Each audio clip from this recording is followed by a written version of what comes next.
আজকে তৃতীয় দিনের খেলা রয়েছে এবং বাংলাদেশ মিরাজ রয়েছে ক্রিজে বেশ ভালো এখন একটা শেপে রয়েছে, যদিও আজকে সকালে অলরেডি একটা উইকেট হারিয়ে ফেলেছে। 3টা উইকেট হাতে নিয়ে দিনটা শুরু করেছিল। তাইজুল থাকলে হয়তো বা আরো বেশি সাপোর্টটা ভালো হতো মিরাজের জন্য।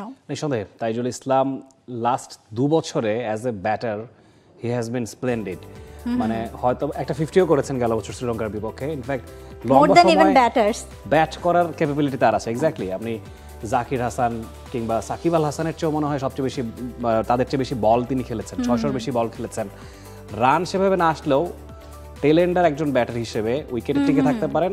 উপরের দিকে যারা খেলছেন মিডল অর্ডার বা টপ অর্ডার, তাদের জন্য কাজটা সহজ হয়ে যায়, যেটা আজকে মিরাজের জন্য হয়েছে। হাফ সেঞ্চুরি অলরেডি পেয়ে গেছেন, সেঞ্চুরির পথে হাঁটছেন। জানি না ইনিংসটা লম্বা করতে পারবেন কিনা মিরাজ। তার সঙ্গে এই মুহূর্তে তানজিম সাকিব ক্রিজে আছেন, তো হয়তোবা মানে একটা বড় টোটাল বাংলাদেশ দাঁড় করাতে পারবে। 400-র কাছাকাছি রান অলরেডি হয়ে গিয়েছে, 400 ছাড়াবে ইনিংসটা নিঃসন্দেহে।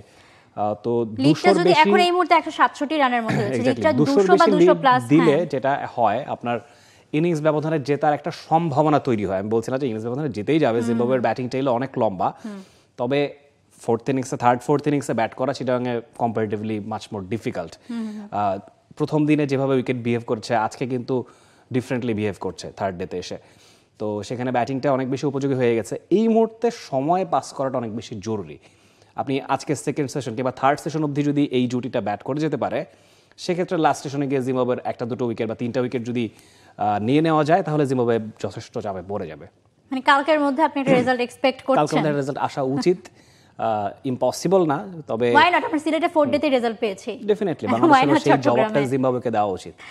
দেখি আসলে এক্সপেকটেশনটা রিফাত এমিলের কি আছে। চট্টগ্রাম থেকে তিনি যুক্ত হবেন। তবে আরো একটু কথা আমরা বলে নিতে চাই এর আগে।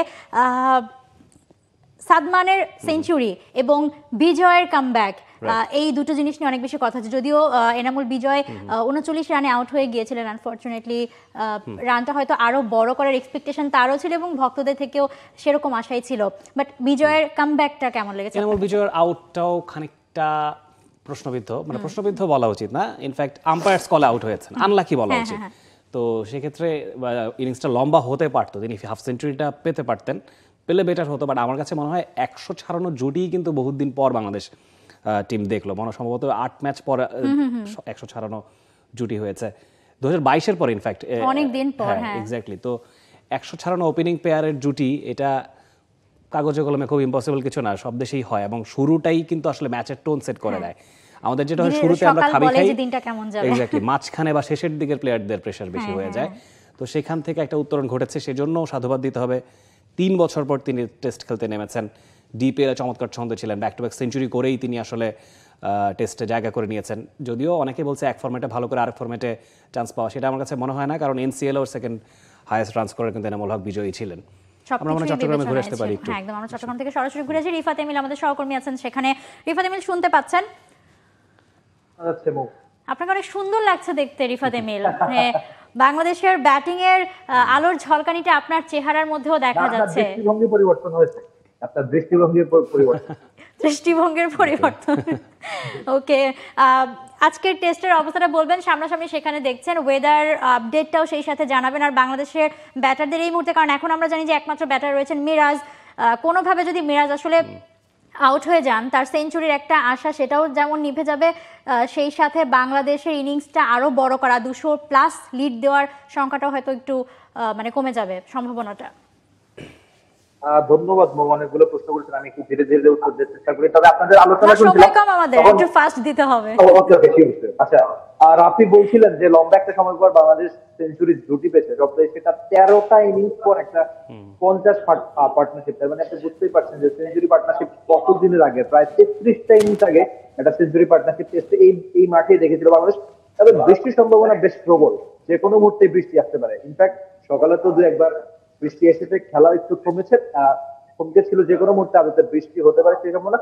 আর আপনাদের একটা ব্যাপার আমার বেশ ভালো লেগেছে যে ব্যাটার মিরাজ বলছেন, অথচ এই মিরাজ কিন্তু একটা সময় কেবল বোলার পরিচয়ে বাংলাদেশ খেলতো। তার টেস্ট ক্যারিয়ারের কথা যদি আমরা চিন্তা করি, প্রথম 6 বছর তার খুব সম্ভবত 3টা 50 ছিল। তারপর 2024-এ তিনি 4টা 50 করেছেন। এই মাঠেই কিন্তু উইন্ডিজের সঙ্গে তার দারুণ একটা সেঞ্চুরি রয়েছে। তখন থেকে ব্যাটার মিরাজের আজকে সকালে কিছু পরিসংখ্যান দেখছিলাম, সেখানে সবশেষ 3 বছরে আপনি যদি 7 বা 8 নেমে ব্যাটারদের কথা হিসাব করেন, সেখানে দুনিয়ার অন্যতম সেরা হচ্ছে মৌ মেজার মিরাজ। তিনি 800 বেশি রান করেছেন, সবচেয়ে বেশি 50-তে 2 নম্বরে রয়েছেন। তার চেয়ে বেশি 50 কেবলমাত্র সালমান আলী আগা রয়েছে, আজকে 8 নম্বর 50 পেয়েছেন, সবচেয়ে 3 বছরের মধ্যে 7 বা 8 নেমে। অ্যাবসলিউটলি। এমএল একটা প্রশ্ন করতে যাচ্ছি, জিম্বাবুয়ের ব্যাটিং টেলের দিকে যদি তাকাই, আমরা ব্রায়ান বেনেট আছেন, বেন কারান আছেন, শন উইলিয়ামস, ক্রেগ এরউইনের এক্সপিরিয়েন্সের কথা তো আমরা জানি। এরপর যদি বাংলাদেশ 200 রানের অন্তত লিড দেয় জিম্বাবুয়েকে, জিম্বাবুয়ের স্ট্র্যাটেজিটা কি হবে? বাংলাদেশকে হারাতে হলে তাদেরকে একটা অসম্ভব সমীকরণ পাড়ি দিতে হবে। থার্ড ইনিংসে গিয়ে হয়তো বা 500 প্লাস রান করলে তারা হয়তো কমফোর্টেবল জায়গায় থাকতে পারে, হু নোস। তো কি মনে হচ্ছে কতটুকু থ্রেট জিম্বাবুয়ের ব্যাটিং টেল?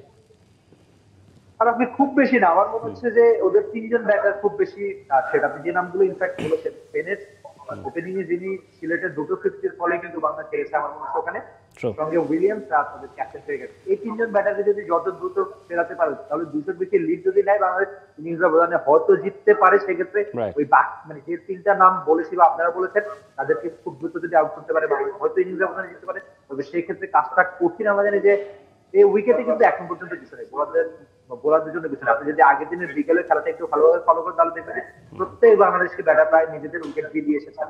আজকেও খুব বেশি এখন পর্যন্ত একবার এক্সট্রাঅর্ডিনারি টার্ন, মানে ইনফ্যাক্ট আগের দিন বিকেলে পিচ ক্রিয়েটরের সঙ্গে কথা হচ্ছিল, তিনি অফ দ্য রেকর্ড যা বলেছেন তা বুঝে অনেকখানি মনে হচ্ছে যে কালকের দিনও বা ইনফ্যাক্ট আজকের দিনও খুব ভালো ব্যাটিংটা করা যাবে আর পরের দিনও উইকেটে খুব বেশি টার্ন পাবে বলে আমার মনে হয় না। অসংখ্য ধন্যবাদ রিফাত এমিল আমাদের সঙ্গে যুক্ত হওয়ার জন্য।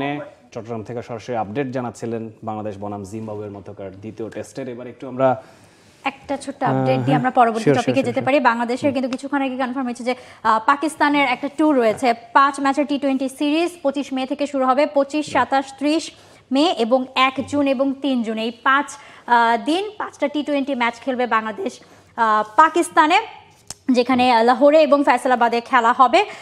For more updates, subscribe to our YouTube channel and click on the bell icon. Follow us on Facebook and Instagram. Download T-Sports app to enjoy exciting games and highlights. Visit tsports.com.